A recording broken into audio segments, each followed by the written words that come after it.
नमस्कार दोस्तों, स्वागत है आप सभी का हमारे इस चैनल गरुड़ धर्मार्थ पर। दोस्तों, अगर आप भी अपनी लाइफ में कुछ नया सीखने की चाह रखते हैं तो इस चैनल को अभी सब्सक्राइब कर लें। दोस्तों, 9 अप्रैल से चैत्र नवरात्रि शुरू हो रही है और इन नवरात्रि के दौरान किसी भी दिन इस वृक्ष को छू लेना, अगली 7 पुश्तों तक माँ लक्ष्मी और माँ दुर्गा का आशीर्वाद मिलेगा। दोस्तों, हमारे हिंदू धर्म में देवी के अनेक स्वरूप कहे गए हैं, जिसमें वृक्षों को भी मां देवी के स्वरूप कहा जाता है। तो आज मैं आप लोगों को पावन पावनी वृक्ष के बारे में बताऊंगा। नवरात्रि के पावन पर्व चल रहे हैं। नवरात्रि के पावन पर्व में कुछ ऐसे वृक्ष हैं जो कि देव वृक्ष कहे गए हैं, देवी वृक्ष हैं। ये देवी के स्वरूप होते हैं, माता काली के स्वरूप होते हैं और हमारे धर्म में पेड़ पौधे को देवी देवता मानकर के हम इनकी पूजा करते हैं और हमें पूजा भी जरूर करनी चाहिए। साइंस भी कहता है पेड़ पौधे मनुष्य को फ्री में प्राणवायु प्रदान करते हैं और पेड़ पौधे हमें ऑक्सीजन देते हैं और हमारे जो कार्बन डाइऑक्साइड होता है उसे ग्रहण करके सभी ताराज के जितने भी नकारात्मक चीज होते हैं उसे अपने अंदर सोख लेता है और हमें ताजगी प्रदान करते हैं। तो पेड़ स्वयं तेज धूप में तपता है परंतु मनुष्य को शीतल छाया प्रदान करता है। तो नवरात्रि के समय में कुछ ऐसे पेड़ पौधे हमारे धर्मशास्त्र में कहे गए हैं जिनको छूने मात्र से व्यक्ति के बंद किस्मत के ताले खुल जाते हैं, व्यक्ति का सौभाग्य चमक जाता है। हमारे शास्त्रों में पेड़ पौधों को बहुत ही गुणकारी कहा जाता है। अनेक बीमारी का उपचार पेड़ पौधों में ही छुपा है, जड़ी बूटियों में छुपा है। और भगवान श्री कृष्णा ने गीता में स्वयं कहा है कि वृक्षों में पीपल का वृक्ष हूं। पीपल के वृक्ष को वृक्षों का राजा कहा जाता है क्योंकि पीपल वृक्ष की जो आयु होती है सबसे ज्यादा होती है, सबसे अत्यधिक होती है। पीपल वृक्ष सर्वशक्तिमान पूजा पाठ में अत्यधिक इसका महत्व होता है दोस्तों। इसीलिए कृष्णा ने गीता में स्वयं कहा है कि मैं वृक्षों में पीपल का वृक्ष हूं। तो चलिए, आज मैं आप लोगों को नवरात्रि के समय में छुए जाने वाले वृक्ष के बारे में बताऊंगा। दोस्तों, हमारे धर्मशास्त्र में अनेक ऐसे वृक्ष हैं जो कल्याणकारी होते हैं, मंगलकारी होते हैं। यदि इस वृक्ष को छू लेते हैं तो आपकी सभी तारा आज की परेशानी है, सभी तारा आज के कष्ट हैं, ये सब समाप्त हो जाते हैं। खास करके नवरात्रि के समय में इसका असर कई लाख गुना होता है। नवरात्रि के समय को शक्ति का पर्व कहा जाता है, शक्ति पर्व कहा जाता है क्योंकि इस समय अचेत जो वस्तु होती है वो भी चेतना युक्त हो जाती है। अर्थात इस समय जो शक्ति हमारे धरती लोक में आ जाती है, 9 दुर्गा को क्या बोल सकते हैं, हम शक्ति बोल सकते हैं। तो माता रानी इस धरा पर आती है, इस पृथ्वी लोक पर है। तो जितने भी पेड़ पौधे हैं, जीव जंतु हैं, चल अचल सभी इन सब में शक्ति निहित हो जाती है, ये सब में जागृत हो जाती है। तो इस समय घर के देवी स्वरूप कहे गए जो पेड़ पौधे होते हैं, जाकर के आप इसे छू करके आते हैं तो आपके जीवन की परेशानी है, दुख है, तकलीफ है, कष्ट है, रोग है, बीमारी है, क्लैश है, जीवन में चल रही बहुत बड़ी समस्या है, सब समस्या समाप्त हो जाती है। काल सर्प दोष, दोष शनि दोष, राहु दोष तत्काल अपना असर दिखाती है। दोस्तों, आज मैं आप लोगों को 3 पौधों के बारे में बताऊंगा और ये तीनों पौधे देव वृक्ष कहे जाते हैं। वीडियो को ध्यान से देखना। यदि आज की वीडियो मिस कर दी तो फिर सारी जिंदगी आपको पछताना पड़ेगा क्योंकि नवरात्रि ही ऐसा पर्व होता है, एक ऐसा समय है, केवल 9 दिनों के भीतर में आपको लंबी पूजा पाठ करने की जरूरत नहीं पड़ती। केवल 9 दिनों के भीतर में ही आप अपनी समस्या को, आप अपनी गरीबी को स्वयं अपनी आंखों से समाप्त होते हुए देख सकते हैं। मैं जिस वृक्ष में बता रहा हूं, ये सारे वृक्ष आपको अपने घरों के आसपास में बहुत ही आसानी से मिल जाएंगे। दोस्तों, वीडियो में आगे बढ़ने से पहले, जानकारी बताने से पहले, अभी तक कमेंट बॉक्स में जय माता दी नहीं लिखे हैं तो जय माता जरूर लिखना। जब आप हमारे कमेंट बॉक्स जय माता दी लिखते हैं तो हमें काफी हर्ष होता है, काफी उल्लास होता है। आप हमारी वीडियो को लाइक करते हैं तो हमारा मनोबल बढ़ता है और आप सभी लोगों के लिए इस तारा ज्ञान भरी जो अच्छी अच्छी जानकारी होती है आप सभी लोगों के करके आते हैं। तो यदि आप इस प्रकार की जानकारी में दिलचस्पी रखते हैं, गरुड़ धर्मार्थ को यदि सपोर्ट करना चाहते हैं तो आप हमारे चैनल को सब्सक्राइब कर सपोर्ट जरूर करें। दोस्तों, मेरे जो उपाय होते हैं आप लोगों को मैं सरल से सरल आसान उपाय बताता हूं जो उपाय बहुत ही सरल होते हैं, बहुत ही आसान होते हैं, और ये रामबाण काम करते हैं। जिस तरह आज प्रभु राम के जो बाण होते हैं, अचूक होते हैं, उसी तरह आज मेरे वीडियो में बताए गए जो उपाय होते हैं, अचूक होते हैं, कभी भी असर नहीं होते हैं। तो वीडियो को ध्यान से देखना कौन से ऐसे 3 हैं जिसे हमें छू करके नवरात्रि के समय में जरूर आना चाहिए। एक खास बात सभी दर्शकों को बताना चाहूंगा। नवरात्रि के समय में जितना ज्यादा हो सके देव वृक्ष की पूजा जरूर करना दोस्तों। देव वृक्ष में कई तारा आज के वृक्ष होते हैं। चलिए मैं आप लोगों को बताना चाहूंगा कौन से को छूने से हमारी गरीबी मिटती है। पहला जो वृक्ष है, बेल का वृक्ष। जो बेल का वृक्ष है, ये वृक्ष परवाती के पसीने से उत्पन्न हुआ है। स्कंधा पुराणा की जो माता प्रवाती है, ये देवी स्वरूप कही गई है, अर्थात ये 9 दुर्गा के स्वरूप कही गई है। तो स्कंधा पुराणा की कथा में कहा गया है जो बेल का वृक्ष है, माता प्रवाती के पसीने से उत्पन्न हुआ है। इसकी डाली में प्रवाती, जड़ में ब्रह्म, तने में विष्णु एवं समस्त जो हिस्से हैं उसमें भगवान शंकर जी बसते हैं। संध्या काल में शिव मंदिर के समीप या 9 दुर्गा मंदिर के समीप जो बेल के वृक्ष है, इसके नीचे में घी का दीपक जलाने से व्यक्ति गुणवान एवं पराक्रमी बनता है। व्यक्ति के सभी के मनोरथ की पूर्ति होती है। हमारे धर्मशास्त्र ये भी कहते हैं नवरात्रि के समय में यदि कोई भी व्यक्ति, जी हाँ, नवरात्रि के समय में यदि कोई भी व्यक्ति बेल के वृक्ष को माता नवदुर्गा का ध्यान करते हुए 7 बार छू करके आ जाते हैं, तो ऐसे व्यक्ति की तत्काल, यदि उपवास व्रत रखा है, ध्यान से सुनिएगा, जो लोग उपवास व्रत रखे हैं ऐसे व्यक्ति की थकान, सुस्ती तत्काल चली जाती है। ध्यान से जो व्यक्ति उपवास रखे है, व्रत रखे है, व्यक्ति को कि समय में जितना ज्यादा हो सके संध्या काल में बेल के वृक्ष को जरूर छूना चाहिए। केवल आप ज्यादा नहीं छू सकते तो 7 बार छू करके जरूर आ जाना और बेल वृक्ष के नीचे में घी का दीपक जरूर जला देना। दोस्तों, घी का दीपक जलाते हैं तो इसके क्या फायदे मिलते हैं, ये भी इस वीडियो में बताऊंगा। मैं सारी जानकारी इस वीडियो में विस्तार से बता रहा हूं, इसलिए आज वीडियो थोड़ी बड़ी बन सकती है। हो सकता है 15 मिनट की वीडियो बन जाए, परंतु अपना पूरा समय ना देना, क्योंकि जब हम उपवास व्रत रखते हैं तो हमारे शरीर में काफी थकान आ जाती है, हमारे शरीर में की कमी होने लगती है। हालांकि हमें अध्यात्म ऊर्जा हासिल होती है, परंतु हमारे शरीर में ऊर्जा की कमी होने लगती है। भोजन न करने के कारण हमारे शरीर में ऊर्जा की कमी होती है, और इस ऊर्जा को बरकरार रखने के लिए, इस ऊर्जा को करने के लिए हमें बेल वृक्ष को छूना चाहिए। दोस्तों, अनेक संत महात्माओं ने बेल वृक्ष के पत्ते को खा करके तपस्या की है एवं कई तारा सिद्धियां हासिल की हैं। धर्मशास्त्र कहते हैं यदि नवरात्रि के समय में बेल के पत्ते खाए जाएं तो जो व्यक्ति लंबे समय से जो मंत्र के जाप कर रहे हैं, सिद्धि हासिल नहीं हो पा रही है, फिर कुछ आप सिद्धि को हासिल कर रहे हैं, जो सिद्धि आपको काफी लंबे समय से हासिल बेल के पत्ते से, वह सिद्धि जल्दी हासिल होती है।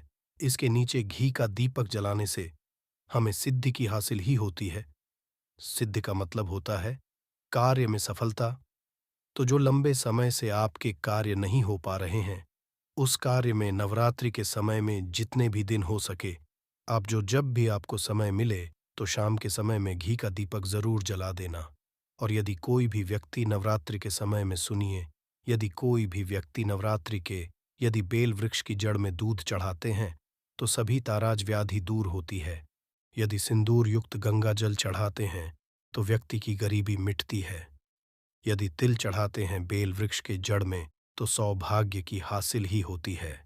और यदि बेल वृक्ष के तीनों पत्तों में दोस्तों त्रिदेवी कही गई है, जैसे कि महाकाली, महालक्ष्मी, महासरस्वती, तो यदि बेल के जो 3 पत्ते हैं, महालक्ष्मी, महाकाली, महासरस्वती के स्वरूप कहे गए हैं, तो बेल के यदि तीनों पत्तों में दूसरे पत्ते में हुए तीसरे पत्त, तो इस ताराज बेल के तीनों पत्ते में लिखकर कि यदि माँ 9 दुर्गा को सिंदूर से लिख करके चढ़ाना होता है, सिंदूर से लिख करके चढ़ाया जाए तो तत्काल उसी समय मनोकामना की पूर्ति होती है, कार्य में सफलता मिलती है। कोई लंबे समय से आपकी मनोकामना हो, आप चाहते हैं वो मनोकामना पूर्ण हो जाए, तो ये उपाय जरूर करिएगा। दोस्तों, इसकी जड़ में ध्यान से सुनिए। नवरात्रि के समय में इसकी जड़ में यदि तांबे की कोई भी रिंग होती है, जिसे हम एक के तांबे की जो धातु है, ये मंगल से जुड़ी हुई है। तो यदि नवरात्रि के समय में इसकी जड़ में तांबे की जो रिंग होती है, अंगूठी होती है, यदि आप 4 अंगुलखन करके दबा करके आ जाते हैं, नवरात्रि भर इसे दबे रहने देना है। इसके बाद यदि पहन लेते हैं, तो वह जागृत हो जाती है, क्योंकि जो बेल के वृक्ष है, स्वयं जागृत कहे गए हैं और नवरात्रि के समय में इसकी जो आवरा होती है, इसकी जो ऊर्जा होती है, अत्यधिक बढ़ है। फिर यदि आप इस ताराज की अंगूठी को पहनते हैं, तो कभी भी आपको रक्त संबंधी समस्या नहीं आती, शनि का दोष नहीं सताता, राहु की पीड़ा नहीं सताती और नवदुर्गा की कृपा से सदैव आप सुरक्षित रहते हैं। ऐसे व्यक्ति की कभी भी अकाल मृत्यु नहीं होती। दोस्तों, मैं पौधे के बारे में जो बता रहा हूं, वो पौधा भी जान लीजिए। मैं जो दूसरे पौधे के बारे में बता रहा हूं, ये शमी का वृक्ष है। शमी वृक्ष को जगदम्बा के स्वरूप कहा गया है। जो शमी के वृक्ष हैं, ये स्वयं जगदम्बा के स्वरूप हैं। इस पर स्वयं मां जगदम्बा स्वयं साक्षात विराजमान रहती हैं और कोई भी व्यक्ति यदि संध्या काल में नवरात्रि के समय में इसके नीचे में धूप दीप जलाता है, धुआं दिखता, तो उनकी सभी तारास की परेशानी दूर होती है। धर्मशास्त्र कहते हैं, यदि कोई भी नवरात्रि के पूरे समय में हो सके, यदि आप भी करना चाहते हैं, तो आप ये उपाय एक दिन भी कर सकते हैं, पंचमी या सप्तमी के दिन कर सकते हैं। तो हमारे धर्मशास्त्र में कहा गया है, यदि नवरात्रि के समय में लाल चूड़ी यदि कोई भी व्यक्ति मनोकामना बोलते हुए शनि के वृक्ष में बंधे, तो वह मनोकामना की पूर्ति होती है। लाल चूड़ी यदि कोई भी महिला जाकर के बांधती है, तो उन्हें सौभाग्य की हासिली होती है, उनके पति की भी अकाल मृत्यु नहीं होती। इसकी जड़ में सिंदूर डालने से व्यक्ति को आरोग्य की हासिल ही होती है। जो लोग लंबे समय से बीमार पड़े हैं, ऐसे व्यक्ति के जो घर में रहने वाले सदस्य हैं, वो लोग जो बीमार पड़े हैं, उनके शरीर से 7 बार सिंदूर को उतारा करके शमी की जड़ में डाल सकते हैं, तो उनके रोग जल्दी ठीक हो जाएंगे। जो लोग लंबे समय से बीमार पड़े हैं या फिर आप बीमारी से बचना चाहते हैं, निरोग रहना चाहते हैं, तो इसकी जड़ में सिंदूर जरूर डालें, मनोकामना करने के लिए। मैं एक मंत्र बता रहा हूं, इस मंत्र को हुए कि वृक्ष को छूना है। इस मंत्र को बोलते हुए शनि के वृक्ष को छूना है। आप तत्काल नवरात्रि के समय में इसका रिजल्ट देखना। जैसे ही नवरात्रि समाप्त होगा, आपकी जो मनोकामना है उसकी पूर्ति हो जाएगी। आपकी जो दरिद्रता है वो दरिद्रता समाप्त हो जाएगी। तो मंत्र कौन सा है? तो आपको बोलना है, मम मनोरथ पूरे मम दरिद्रा नाश से। ये मंत्र आपको है। ये मंत्र बोलते हुए शनि के वृक्ष को छूना है। सभी ताराज के आपके मनोरथ की पूर्ति होगी। जो दरिद्रता है, दरिद्रता समाप्त हो जाएगी। छू मंत्र हो, ये आपको छूते हुए बोलना है। आप चाहते हो तो नवरात्रि के समय में मौली धागे भी शामी के वृक्ष पर बांध सकते हो। अधिकतर लोग मौली धागे बांधते हैं। मौली धागे बांधने से माता रानी आपसे बंध जाती है। दोस्तों, कहने का मतलब है कि माता रानी आज आपका साथ देती है, आपके हर कदम में मार्गदर्शन करती है। इसकी जड़ की मिट्टी लाकर के ध्यान से सुनिए। नवरात्रि के समय में यदि आप जो है 9 दुर्गा की कर पा रहे हैं, व्रत नहीं कर पा रहे हैं किसी कारणवश, तो इसकी जड़ की मिट्टी ला करके नवरात्रि के समय में स्नान करने से व्यक्ति का भाग्य उदय हो जाता है, व्यक्ति का भाग्य चमक जाता है, व्यक्ति की जो फूटी किस्मत होती है वो भी चमक जाती है। आप में से अधिकतर लोग बोलते हैं ना कि गुरुजी, हमसे लक्ष्मी नाराज हो चुकी है, लक्ष्मी हमारे घर में आना ही बंद कर चुकी है। तो आप चाहते हैं कि लक्ष्मी की कृपा हासिल हो जाए, तो नित्य नवरात्रि के समय में इसकी मिट्टी को ला करके नवरात्रि के समय में स्नान करना शुरू कर दीजिए। नहाने वाले पानी करके स्नान करना शुरू कर दीजिए। आप दोष दूर हो जाएंगे।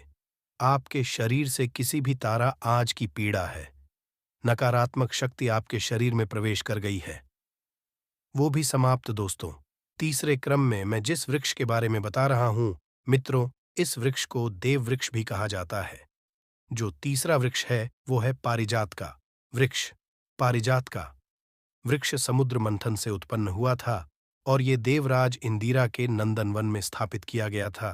पारिजात वृक्ष भगवान कृष्णा ने मनुष्यजान कल्याण के लिए धरती लाए थे। जो पारिजात का वृक्ष है, इसे भी का स्वरूप कहा गया है, क्योंकि माता लक्ष्मी भी समुद्र से उत्पन्न हुई है। और परिजात के वृक्ष भी समुद्र से उत्पन्न हुआ। इस नाते ये माता लक्ष्मी की बहन कही जाती है। तो ऐसा समझा जाता है कि कोई भी मनुष्य उनके शरीर में कितनी भी ज्यादा थकान हो, कितनी भी पीड़ा हो, जैसे कि नवरात्रि के यदि आप व्रत रख रहे हैं, व्रत के दौरान यदि आप शरीर में थकान है, पीड़ा है, तो परिजात के वृक्ष को शाम के समय में छू करके जरूर आ जाना। आप चाहते तो नवरात्रि के किसी में आपको टाइम मिले उस समय में इसके वृक्ष को छू सकते हैं। इसके वृक्ष को छूते ही तत्काल शरीर से पीड़ा है, जो थकान है, सुस्ती है, कमजोरी है, वह समाप्त हो जाती है। इस वृक्ष के नीचे में यदि नवरात्रि के समय में घी का दीपक जलाया जाए, छुटकी भर सिंदूर यदि इसकी जड़ में डाला जाए, तो सभी ताराज की मनोकामना की पूर्ति होती है। परंतु आपको जरूर करनी है कि हे परिजात वृक्ष, आप देवी स्वरूप कही जाती है, आप हमारी सभी राज की पीड़ा को दूर करें। ग्रह दोष है, लक्ष्मी दोष है, इसे आप समाप्त करें। लक्ष्मी स्वयं आपकी बहन है। माता लक्ष्मी का हमारे जीवन में प्रवेश कर जाए, इस तराज का आप हमें आशीर्वाद प्रदान करें। इस तराज से आप इनसे जो है मनोकामना बोल सकते हैं, मनोरथ बोल सकते हैं। ये लक्ष्मी की बहन कही गई है, क्योंकि समुद्र मंथन से ये उत्पन्न हुआ है। तो यदि आप भी जल्द धनवान बनना चाहते हैं, आपके जीवन कोई कामना अधूरी रह गई है, तो हमने 3 वृक्ष के बारे में बताया है। इन 3 वृक्ष को नवरात्रि के समय में छूना शुरू कर सकते हैं। और यदि कोई व्यक्ति ये तीनों वृक्ष को छू लेते हैं, ध्यान से सुनिए, यदि तीनों वृक्ष को छू लेते हैं, तो ऐसे व्यक्ति के कार्य सफल होने से, ऐसे व्यक्ति की मनोकामना पूर्ण होने से दुनिया की कोई भी शक्ति नहीं रोक पाएगी। मनोकामना पूर्ति करने के लिए, कार्य में प्रगति करने के लिए, अपनी किस्मत को चमका सोए हुए भाग्य को जागृत करने के लिए नवरात्रि में ये उपाय जरूर करिएगा दोस्तों। ये उपाय सोने पे सुहागा होगा। ये आपकी जिंदगी को संवार देंगे, आपकी जिंदगी में चल रही परेशानी को दूर कर देंगे। तो ये जानकारी कैसी लगी, हमें कमेंट सेक्शन में जरूर बताना।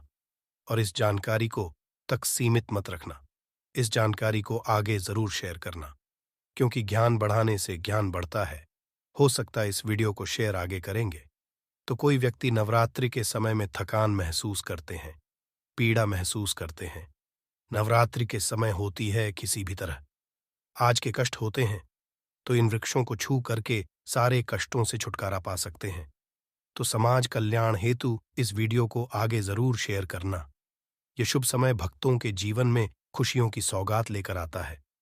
दोस्तों बता दें, 2024 में इस साल चैत्र के प्रथम दिन मंगलवार होने से माता दुर्गा की सवारी इस बार घोड़ा है। माता दुर्गा घोड़े पर सवार होकर आना शुभ संकेत नहीं समझा जाता। धार्मिक मान्यताओं के अनुसार जब भी माता दुर्गा जी घोड़े पर सवार होकर आती है, तो सामाजिक और राजनीतिक स्तर पर बड़े बदलाव देखने को मिल सकते हैं। घोड़े को तीव्रता, युद्ध आदि का प्रतीक समझा जाता है।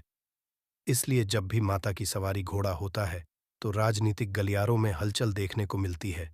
देश और दुनिया के आसार बन सकते हैं और कोई बड़ा राजनीतिक परिवर्तन भी देखने को मिल सकता है। दोस्तों, इस बार नवरात्रि पूरे 9 दिनों तक मनाई जाएगी, ना एक भी दिन कम ना ज्यादा, पूरे 9 दिनों तक मनाई जाएगी। मां शेरावाली की खास रूप से पूजा आराधना की जाएगी। चैत्र नवरात्रि का महापर्व इस बार 2024 में 9 अप्रैल दिन मंगलवार से शुरू होकर 17 अप्रैल बुधवार के दिन समाप्त होंगे। ऐसे में चैत्र नवरात्रि पर माता दुर्गा जी की कृपा पाने के लिए कलश स्थापना का शुभ मुहूर्त है। 9 को सुबह 2:02 से 10:16 के बीच कलश स्थापना का शुभ मुहूर्त रहेगा। मुहूर्त में की गई पूजा बहुत ही शुभ मानी जाती है। इससे समस्त देवी देवताओं की कृपा हासिल होती है और पूजा पाठ का फल कई लाख गुना हासिल होता है। ऐसे में जो व्यक्ति नवरात्र आने से पहले घर से ये चीजें हटा देता है, तो उसके घर में मां वैष्णव जी का होगा, आगमन माता लक्ष्मी जी का होगा। माता शेरों वाली आपकी खुशियों से भर देंगी। इसीलिए आने से पहले घर से ये चीजें फौरन हटा दें। दोस्तों, आज हम कुछ ऐसे ही गलतियों के बारे में जानेंगे जो यदि आपके घर में भी होती है तो माता लक्ष्मी कभी नहीं करती। ऐसे घर में प्रवेश, फिर चाहे आप कितनी ही पूजा पाठ कर लो, माता लक्ष्मी ऐसे घर में कभी नहीं आती। ऐसे घर से देवी देवता भी सदैव रहते हैं नाराज। दोस्तों, पूरी जानकारी को देखने के लिए इस वीडियो को अंत तक जरूर देखें। सच्ची से कमेंट बॉक्स में लिखे हर हर महादेव, ओम नमः महादेव के लिए ये लाइक तो बनता है दोस्तों। सबसे पहले नवरात्रि के पहले ही मंदिर की अच्छी तरह से साफ सफाई कर ले। मंदिर के अंदर यदि पुरानी मालाएं हैं, टूटी फूटी मूर्तियां हैं, उसके साथ ही खाली माचिस के डिब्बे रखे हुए हैं, तो उन्हें बाहर फेंक दें तथा टूटी मूर्ति को किसी नदी में प्रवाहित कर दें। घर में छोटे बच्चों को नवरात्रि का व्रत, इससे उनकी जान को हो सकता है, क्योंकि इसमें शरीर को अधिक शक्ति की जरूरत होती है। माता शिरावा की तस्वीर यदि कांच के फ्रेम की है और वो कांच हल्की सी यदि टूटी हुई हो, तो ऐसे कांच को बदलवा ले या ऐसी तस्वीर को जल में विसर्जित कर दे। टूटी मूर्ति की पूजा करने से टूटी तस्वीर की पूजा करने से आपकी श्रद्धा भक्ति व्रत आदि सब टूट जाता है, आपका व्रत खंडित हो जाता है। दोस्तों, नवरात्रि के 9 दिन बहुत ही पवित्र होते हैं। नवरात्रि 9 में आचार्य विचार और घर को साफ सुथरा और पवित्र रखना अति आवश्यक है। इसीलिए कि 9 दिनों में ब्रह्मचार्य का पालन किया जाता है और तामसिक भोजन ग्रहण नहीं किया जाता। नवरात्रि के 9 दिनों में माता रानी के भक्तों को प्याज, लहसुन, मांस, मदिरा और अंडे से दूर रहना चाहिए। अधिकतर भक्त इन नियमों का पालन भी करते हैं, किंतु वो एक गलती कर बैठते हैं। वो नवरात्रि के 9 दिनों में अपने घर इन अपवित्र चीजों को रख लेते हैं। ऐसा भूलकर कर ही चाहिए। भागवत पुराण के अनुसार नवरात्रि के 9 दिनों तक माता रानी अपने भक्तों के घर में वास करती है। यदि आप भी चाहते हैं कि माता रानी आपके घर में करें, तो आप अपने घर के वातावरण को पवित्र रखें और नवरात्र शुरू होने से पहले ही अपने घर से प्याज, लहसुन, मीट, अंडा और मदिरा को बाहर निकाल दें। अपने घर को साफ रखें। इन वस्तुओं को घर से बाहर निकालने के पश्चात अपने घर में गंगाजल का छिड़काव जरूर करें। भगवान कृष्ण जी कहते हैं, बगैर गंगा जल छिड़काए कोई भी मंगल कार्य सफल नहीं समझा जाता। गंगा जल का छिड़काव स्वयं भगवत गीता में भगवान श्री कृष्ण जी ने बताया था। यदि आपके घर में गंगा जल ना हो तो मार्केट से ला सकते हैं और गौमूत्र लाकर आप गौमूत्र का अपने घर में छिड़काव करें। बस थोड़ा सा पानी में डाल लें। इससे आपके घर का वातावरण पवित्र हो जाएगा। घर में मौजूद नकारात्मक ऊर्जा भी नष्ट हो जाएगी और जिस घर में पवित्र होता है और नकारात्मक ऊर्जा नहीं होती, वहां माता रानी का वास सदैव होता है। नवरात्रि के पहले आप अपने पूरे घर की अच्छी तरह से साफ सफाई कर लें। घर में जो भी फालतू सामान है, फटे अपने कपड़े उन्हें बाहर निकाल दे। घर में बेकार पड़ा सामान नकारात्मक ऊर्जा लाता है, इसीलिए गंदगी बिल्कुल भी ना करें। धूप दीप जलाकर वातावरण को स्वच्छ रखें। दोस्तों, माता के आगमन घर का दरवाजा जरूर सजाना चाहिए। इससे आकर्षित होती है और घर के द्वार में प्रवेश करती है। मां के आगमन के लिए द्वार को फूलों से सजाना चाहिए। दोस्तों, कई लोग ऐसे हैं जो माता रानी की चौकी कागज बिछाकर बनाते हैं, जो कि बिल्कुल गलत समझा गया है। माता की चौकी के लिए कि चौकी के आप नीचे लाल कपड़ा ही बिछाएं। काला कपड़ा और सफेद कपड़ा भूलकर भी नहीं बिछाना चाहिए। ध्यान रखें, कपड़ा फटा भी नहीं होना चाहिए। दोस्तों, यदि आपके घर देवी देवताओं की खंडित मूर्तियां या फटा हुआ चित्र यदि हो, तो उसे किसी नदी में विसर्जित कर दें, क्योंकि ऐसी मूर्तियां और चित्र दुर्भाग्य लांघती हैं। देवी देवताओं की खंडित मूर्ति की पूजा ना करें और ना ही उन्हें में रखें, क्योंकि उन्हें घर में रखना बुरा समझा जाता है। दोस्तों, वही अधिकतर लोग अपनी छत पर या अपने घर के मुख्य दरवाजे के आसपास कबाड़ इकट्ठा कर देते हैं। ऐसा करना अशुभ समझा जाता है। यदि आपने भी अपने घर में घर के मुख्य दरवाजे पर या छत पर या फिर खासकर घर के उत्तर दिशा में कबाड़ इकट्ठा कर दिया है, तो नवरात्र शुरू होने से पहले उस कबाड़ को घर से जरूर ही निकाल दे। दोस्तों, यदि आपके घर कोई भी बंद घड़ी है, तो नवरात्र शुरू होने से पहले उसे अपने घर से हटा दें और नई ले आए या उसे सही करवा लें। घड़ी को प्रगति का प्रतीक समझा जाता है। बंद घड़ी समय से पीछे चलने वाली हमारी प्रगति में बाधा डालती है। इसीलिए नवरात्रि शुरू होने से पहले ही आप बंद घड़ी को घर से बाहर निकाल दें। दोस्तों, यदि आपके घर मंदिर में किसी भी तरह का कोई फालतू सामान रखा है, जैसे कि साड़े गले, फूल, अगरबत्ती, धूप, बत्ती के डिब्बे या माचिस आदि के डिब्बे, या कोई भी खाली पैकेट मंदिर में ना रखे, या फिर कोई फटी पुरानी धार्मिक पुस्तक या भगवान के कोई पुराने कपड़े जो फट गए हैं या मुकुटमाला जो हो गई है, तो उन्हें आप जितना जल्दी हो सके अपने मंदिर से हटा दें नवरात्र से पहले आप अपने मंदिर की ओर मंदिर के आसपास की साफ सफाई जरूर ही करें, तभी रानी की चौकी स्थापित करें। इसके साथ ही आप अपने धन रखने के स्थान की सफाई भी जरूर करें, क्योंकि नवरात्र के दौरान माता लक्ष्मी भी गृह प्रवेश करती है। धन रखने के स्थान किसी भी तरह का कोई भी फालतू सामान टूटा हुआ न रखे। धन रखने के स्थान को मंदिर की तरह ही साफ रखे। नवरात्रि के दौरान माता रानी की पूजा में कौंडियों को शामिल करें। माता रानी के साथ साथ रोजाना कौड़ी का भी पूजन करें। इसके आप कौड़ी को धन रखने के स्थान पर रख दें।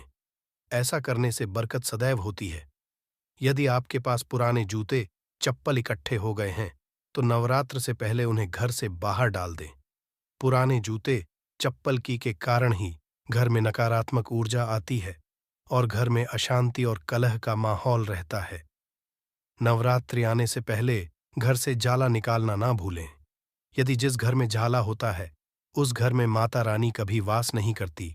साथ ही साथ टूटे फूटे बर्तन यदि घर में पड़े हैं या टूटा हुआ आईना भी यदि घर में हो तो उसे भी निकाल दें। घर में टूटे फूटे ईंट पत्थर भी नहीं रखना चाहिए, इससे माता लक्ष्मी हो जाती है। अब हम जानते हैं नवरात्रों के दौरान क्या नहीं खाना चाहिए और क्या नहीं पीना चाहिए और कौन सा फल खाने से व्रत संपूर्ण और सफल हो जाता है। दोस्तों, नवरात्रि के दिन सेब जरूर खाना चाहिए। शास्त्रों में बताया जाता है कि भगवान के में सेब आदि जरूर अर्पित किया जाता है। यदि आपका व्रत है तो आपको सेब जरूर खाना चाहिए। केला, पपीता, तरबूज और मीठे अंगूर जरूर खाना चाहिए। इन फलों से व्रतधारी को शक्ति मिलती है और व्रत संपन्न आता है। शास्त्रों में बताया जाता है कि नवरात्रों के दिनों में सीताफल जरूर खाना चाहिए। सीताफल खाने से 10 ऐसी बीमारियां हैं जो खत्म हो जाती हैं। समझा जाता है कि नवरात्रों के दिनों में सीताफल का घर में प्रवेश होना बड़ा ही शुभ समझा गया है। सीताफल खाने से नवरात्रि का व्रत सफल हो जाता है, क्योंकि इसमें माता सीता का आशीर्वाद मिला हुआ होता है। नवरात्रि के दौरान इसे जो भी खाता है उसे दुखों का नहीं करना पड़ता। सीताफल जरूर खाना चाहिए दोस्तों। नवरात्रों में वृद्धधारी को डब्बाबंद लस्सी, डब्बाबंद जूस नहीं पीना चाहिए। उसमें कई केमिकल मिले होते हैं जिसके कारण आपका व्रत टूट सकता है। जब भी आप फलों का जूस पिएं तो याद रखें उसमें नमक ना नहीं तो व्रत टूट जाएगा। साथ ही साथ जूस में बर्फ भी नहीं डालना चाहिए। फलों का सादा जूस पीने से व्रत सफल होता है।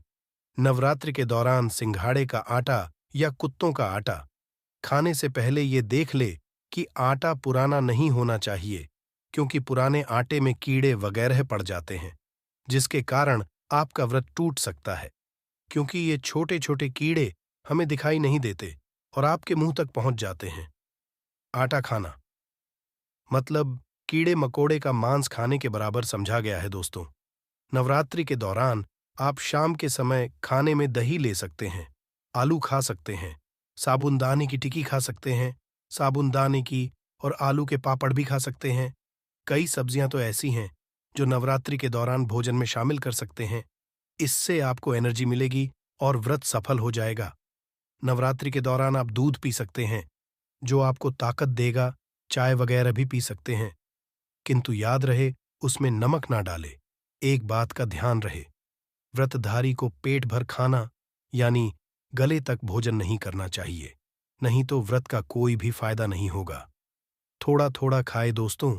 नवरात्रि के 9 दिन आदिशक्ति मां दुर्गा को समर्पित होते हैं। नवरात्रि के 9 दिन माता रानी के 9 अलग अलग स्वरूपों का पूजन किया जाता है। नवरात्रि के 9 दिनों में माता रानी को अलग अलग स्वरूप के हिसाब से अलग अलग पुष्प, अलग अलग भोग अर्पित किया जाता है। किंतु आप जानते हैं कुछ ऐसी वस्तुएं जिन्हें नवरात्रि के दौरान भूलकर भी माता रानी को अर्पित नहीं करना चाहिए। यदि इन वस्तुओं आप गलती से भी माता रानी को अर्पित कर देते हैं तो आपको व्रत और पूजन का पूर्ण लाभ नहीं होगा। इसीलिए माता रानी की कृपा हासिल करने के लिए आपको ये जानना अति आवश्यक है कि वो कौन सी ऐसी वस्तु है जो माता रानी के पूजन में भूलकर भी उपाय नहीं करना चाहिए। तो मां का जयकारा लगाते हुए वीडियो को शुरू करते हैं दोस्तों। नंबर 1, नवरात्र के दौरान शादीशुदा महिलाओं को सफेद कपड़े पहनकर पूजा पाठ नहीं करना चाहिए। साथ ही साथ कपड़े भी नहीं पहनना चाहिए। इससे पूजा व्रत आदि खंडित हो जाती है। माता की चौकी आप लगाए तो उसके नीचे कागज नहीं लगाना चाहिए। माता की चौकी सदैव लाल कपड़ा बिछाकर ही बनाना चाहिए। सदैव याद रहे, नवरात्रों के 9 दिनों तक व्रतधारी को अपना आसन माता की के आगे ही लगाना चाहिए और वहीं पर आपको सोना चाहिए। मंदिर को नवरात्रि के दौरान अकेले नहीं छोड़ा जाता, बहुत ही अशुभ जाता है। इससे दुर्गा माता नाराज हो जाती है और सदैव के लिए चली जाती है। दोस्तों, नंबर 2, नारियल। हिंदू धर्म में नारियल को समृद्ध, धन, श्रद्धा और सम्मान का सूचक समझा जाता है। नारियल को श्रीफल भी कहा जाता है। नारियल को सुख समृद्धि में वृद्धि करने वाला समझा जाता है। नारियल का मांगलिक कार्य में खास महत्व होता है। जैसे कि आप सभी जानते हैं कि माता रानी के कई मंदिरों में नारियल से दी जाती है और माता रानी के पूजन में नारियल का उपाय हम सभी करते हैं। खासकर कलश की स्थापना नारियल रखकर ही की जाती है। माता रानी के पूजन में हम नारियल उपाय करते समय कुछ गलतियां कर बैठते हैं। दोस्तों, नारियल कई तरह के होते हैं, एक हरा, दूसरा सूखा, जिसके अंदर पानी होता है, जिस नारियल पानी होता है। माता रानी के पूजन में सदैव पानी वाला और जटा वाला नारियल ही उपाय नारियल का पूर्ण होना चाहिए। नारियल चटका हुआ या टूटा हुआ नहीं होना चाहिए, क्योंकि साबुत नारियल ही पूर्ण और पवित्रता का प्रतीक होता है। साबुत नारियल ही सुख समृद्धि का प्रतीक होता है। साबुत नारियल को ही श्रीफल यानी कि मां लक्ष्मी का फल कहा जाता है। नवरात्रि में माता रानी के कलश की स्थापना करते समय जटा वाला यानी कि पानी वाला नारियल ही कलश पर स्थापित करना चाहिए। साथ ही ये ध्यान चाहिए कि नारियल को सदैव कलश के ऊपर लेटाकर रखना चाहिए।